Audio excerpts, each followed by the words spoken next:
그 놀라운 사랑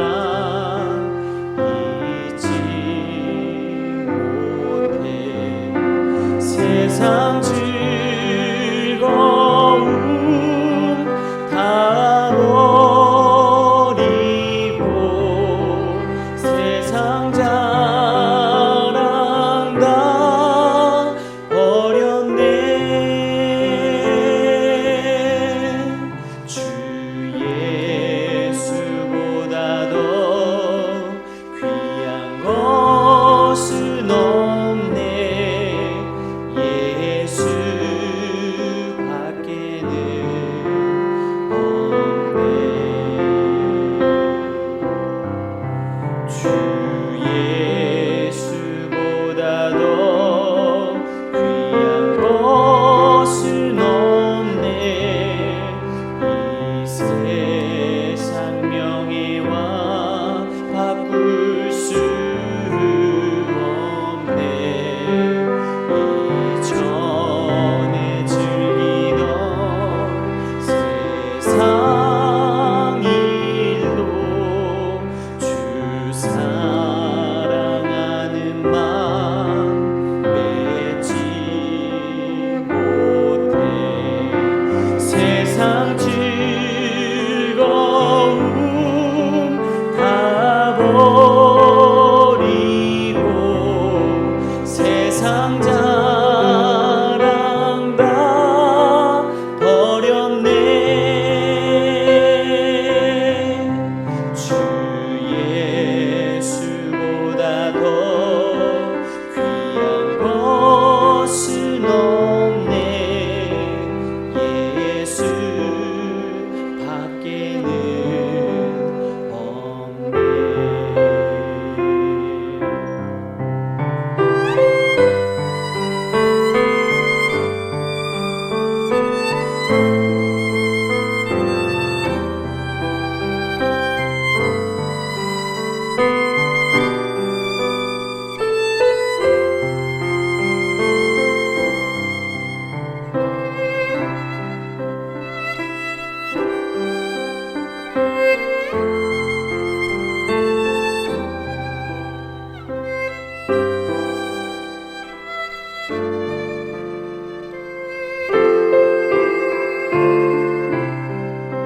주 예수보다 더 귀한 것은 없네.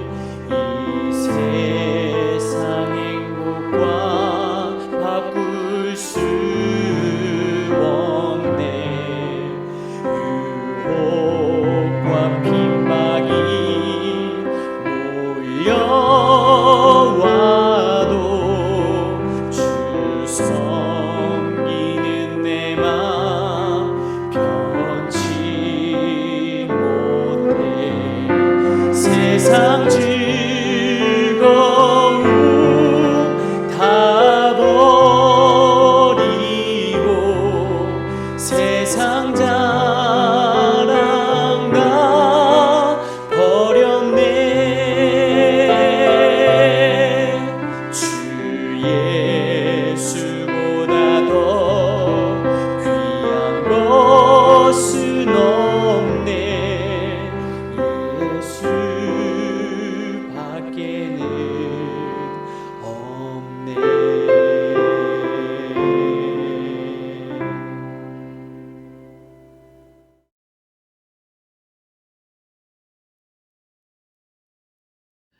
샬롬, 귀한 하루를 말씀 묵상과 기도로 시작하는 우리 귀한 식구들에게 하나님 우리 아버지와 주 예수 그리스도로부터 은혜와 평강이 풍성하기를 축복합니다. 오늘 묵상할 본문 말씀 에베소서 2장 14절부터 17절까지 같이 읽겠습니다. 그는 우리의 화평이신지라 둘로 하나를 만드사 원수된 것 곧 중간에 막힌 담을 자기 육체로 허시고 법조문으로 된 계명의 율법을 폐하셨으니 이는 이 둘로 자기 안에서 한 세 사람을 지어 화평하게 하시고 또 십자가로 이 둘을 한 몸으로 하나님과 화목하게 하려 하심이라. 원수된 것을 십자가로 소멸하시고 또 오셔서 먼데 있는 너희에게 평안을 전하시고 가까운 데 있는 자들에게 평안을 전하셨으니. 아멘. 성경에 나타나는 평안이라는 단어가 평화, 화평, 평강 등 이렇게 쓰입니다. 그런데 이 단어의 근본적인 의미, 신앙적인 본질적 의미는 관계 회복입니다. 파괴됐던 관계를 회복하다입니다. 언약의 대표자였던 첫사람 아담이 범죄하여 하나님과의 관계가 파괴되었죠. 그로 인해서 사람과의 관계도 파괴되고 피조 세계와의 관계까지 파괴되었습니다. 그래서 내 뼈 중에 뼈에 살 중에 살이었던 하와가 이제는 다스리고 다스림을 받고 하는 관계로 바뀌고 또 별도의 삶을 살아야 됐죠. 남자는 수고하여 일해야 했고 하와는 수고하여 잉태하고 고통 가운데 출산을 하는 아이들을 그렇게 또 양육을 하는 이런 관계가 되었죠. 또 피조 세계는 심지 않은 것을 거두게 되죠. 가시와 엉겅퀴가 나는 것입니다. 자, 이 관계 파괴의 최종적인 결과는 뭐였습니까? 죽음이죠. 그리고 심판이었습니다.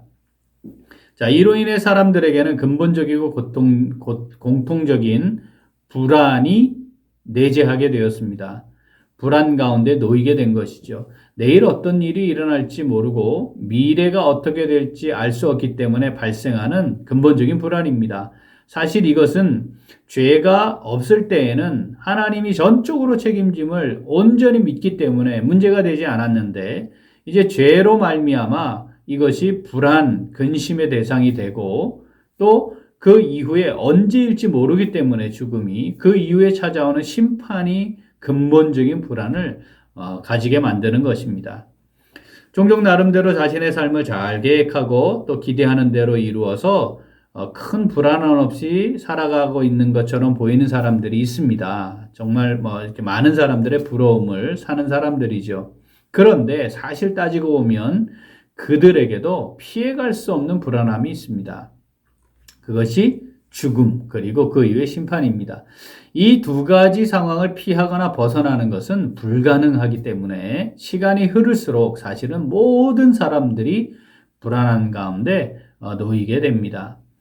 자, 죽음과 심판은 범죄의 결과지요. 그러니까 죄로 말미암았기 때문에 이 죽음과 심판으로부터 자유할 수 있는 건 뭐가 해결돼야 됩니까? 죄의 문제가 해결돼야 되는 거죠. 자, 죄의 문제가 해결되어야만 하나님과 파괴된 관계가 회복이 되고 그것이 있어야만 어떻게 참된 평안을 누리게 됩니다. 죄의 문제를 해결함으로써 누리게 되는 하나님과의 관계 회복. 자, 이건 오직 유일한 중보자 예수님을 통해서만 가능하고 그렇게 관계 회복이 이루어지는 순간 참된 평안을 누리게 됩니다. 이렇게 하나님과의 관계 회복을 통해 누리게 되는 평안함, 또 평안함으로 말미암아 누리게 되는 하나님과의 관계 회복의 그 상태, 그것을 히브리어로는 샬롬이라 하고요. 헬라어로는 에이레네라고 합니다. 자, 오늘 본문 14절은 그것을 선언하는 겁니다. 에베소서 2장 14절 읽어보죠. 그는 우리의 화평이신지라 둘로 하나를 만드사 원수된 것 곧 중간에 막힌 담을 자기 육체로 허시고. 아멘. 자, 그는 우리의 화평이신지라. 아멘. 그는 우리의 화평이신지라. 아멘입니다. 자, 오늘 이 말씀, 내게 주시는 말씀으로 묵상하며 순종하는 성도 어떻게 행할까요? 같이 읽어봅니다. 자, 화평이신 주님으로 말미암은 참된 회복을 누리며 살아갑니다. 한 번 더. 화평이신 주님으로 말미암은 참된 회복을 누리며 살아갑니다.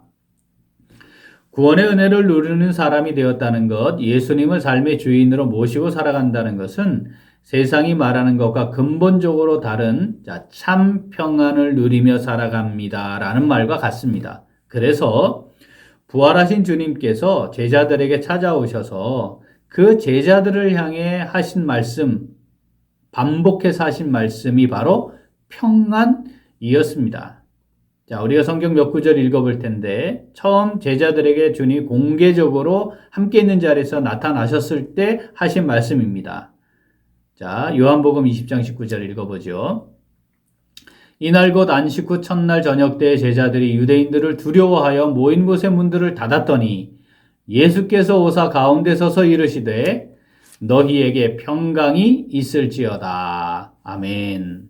자, 이어서 21절. 예수께서 또 이르시되 너희에게 평강이 있을지어다. 아버지께서 나를 보내신 것 같이 나도 너희를 보내노라. 아멘. 자, 26절. 여드레를 지나서 제자들이 다시 집안에 있을 때에 도마도 함께 있고 문들이 닫혔는데 예수께서 오사 가운데 서서 이르시되 너희에게 평강이 있을지어다. 아멘. 자, 참된 평안은 하나님과의 관계 회복으로 말미암아 근본적으로 주어지는 거죠. 자, 하나님과의 관계 회복은 뭐가 해결되어야 된다고요? 죄 문제가 해결되어야 합니다. 주님께서 자신의 생명을 희생제물로 우리 대신 들이심으로 죄 문제가 해결되었습니다. 그러므로 주님만이 참된 평안을 전하고 선포하실 수 있죠. 그래서 예수님이 화평이신지라, 우리 주님이 화평이신지라 라고 선언하시는 겁니다. 사랑하는 우리 귀한 식구들, 오늘 우리의 삶의 걸음이 주님으로 말미암는 평안의 걸음이 되면 좋겠습니다.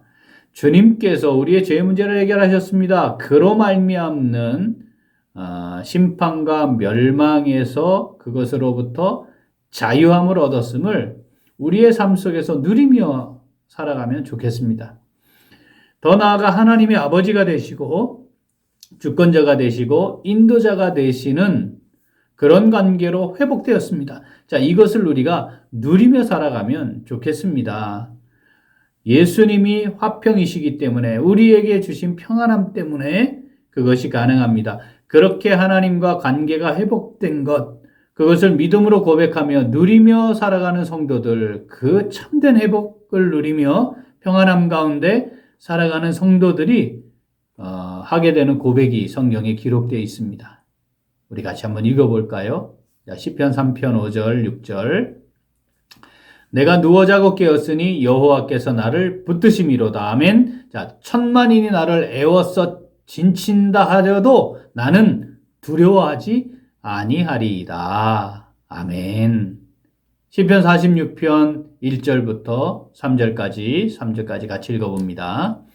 하나님은 우리의 피난처시요 힘이시니 환난 중에 만날 큰 도움이시라. 그러므로 땅이 변하든지 산이 흔들려 바다 가운데 빠지든지 바닷물이 솟아나고 뛰놀든지 그것이 넘침으로 산이 흔들릴지라도 우리는 두려워하지 아니하리로다. 아멘. 하나님이 나를 붙드심으로 누워 자고 깨는 겁니다. 나를 중심으로 천만인이 애워싼다 할지라도 하나님이 나를 붙들고 계시니 두려워하지 않는 것이죠. 나를 중심으로 주변 모든 것들이 다 뒤집어지고 다 바뀌어도 두려워하지 않는 겁니다. 왜 그렇습니까? 하나님이 나를 붙드시기 때문입니다. 하나님이 나의 피난처가 되시기 때문입니다. 하나님이 나의 힘이 되시기 때문입니다. 환난 중에 만날 큰 도움이시기 때문입니다. 어떻게 하나님이 우리에게 그런 분이 되셨습니까? 예수님이 화평이 되셨기 때문입니다. 화평이신 주님으로 말미암는 이 참된 회복을 우리의 삶의 자리에서 누리며 살아가면 참 좋겠습니다. 사랑하는 우리 귀한 식구들, 미래에 대한 염려와 근심이 없을 수 있겠습니까? 있습니다. 그런데 그때 주님이 우리의 화평이심을 기억합시다. 지금 맞닥뜨린 현실이 참 힘들고 어렵고 고통스러울 수도 있습니다. 그때 주님이 우리의 화평이심을 붙들고 나갑시다. 건강상의 문제가 있어 지치고 피곤하기도 하고 고단할 수 있습니다. 그때 주님이 우리의 화평이심을 의지하여 하나님 아버지께 나아갑시다. 요한복음 14장 27절 같이 읽어보죠. 평안을 너희에게 끼치노니 곧 나의 평안을 너희에게 주노라. 내가 너희에게 주는 것은 세상이 주는 것과 같지 아니하니라. 너희는 마음에 근심하지도 말고 두려워하지도 말라. 아멘. 세상이 주는 평안은 환경과 조건에 의해 좌우되는 편안함입니다. 그 편안함은 일시적이고 환경과 조건에 따라 변합니다. 결과적으로 근본적인 근심과 두려움이 제거된 상태가 아닌 것이죠.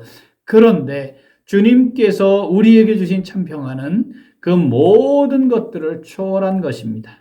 세상이 줄 수 없는 주님이 주시는 이 참 평안, 오늘 우리의 걸음걸음이 하나님과의 회복을 경험하는 복된 날이 되면 좋겠습니다.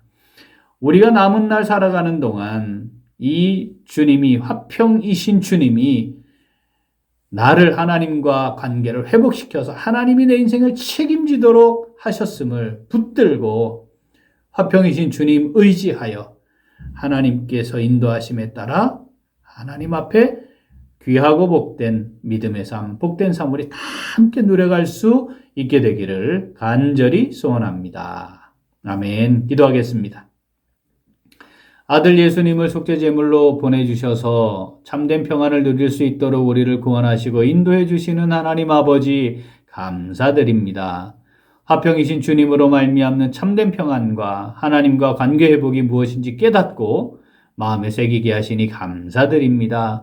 우리 아버지 하나님께서 주권자가 되시고 인도자가 되심을 믿음으로 고백하며 나를 향한 사랑의 인도하심에 순종함으로 우리의 삶의 자리가 세상이 줄 수 없는 참된 평안함을 누리는 복된 오늘, 그리고 우리의 남은 날들이 될 수 있도록 우리를 붙들어 주시옵소서.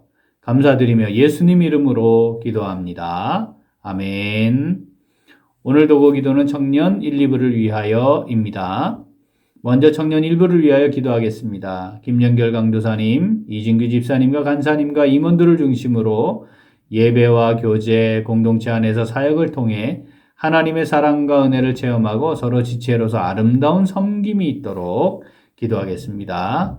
또 청년 2부를 위해 기도하겠습니다. 김정결 강도사님, 또 윤병일 장로님과 간사님과 임원들을 중심으로 직장과 가정, 사회 속에서 하나님께 부름받은 청지기로 합당한 삶의 열매를 맺으며 살아갈 수 있도록 우리 기도 제목 보시면서 함께 기도하겠습니다. 이어서 이번 주는 대학 수학 능력 시험을 치르는 학생들을 위해 우리 이름 불러가시며 특별히 기도하시고, 육신의 연약감으로 치료 중에 있는 식구들과 생활에 어려움을 겪고 있는 식구들과 군복무 중인 형제들과 타 지역에서 머물고 있는 교회 식구들과 학업 중에 있는 청년들을 위해 기도하시고, 코로나, 위드 코로나 진행되고 있는데 코로나 시기가 이제 정리가 되고 회복이 되면 그때 교회들 어떻게 잘 주신 사명 감당할 수 있을지 지금부터 차분하게 잘 준비해 갈 수 있도록, 우리 교회도 그렇게 잘 사명을 감당할 수 있도록 우리 기도하시고 각자의 기도 제목 가지고 함께 기도하겠습니다. 기도합니다.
주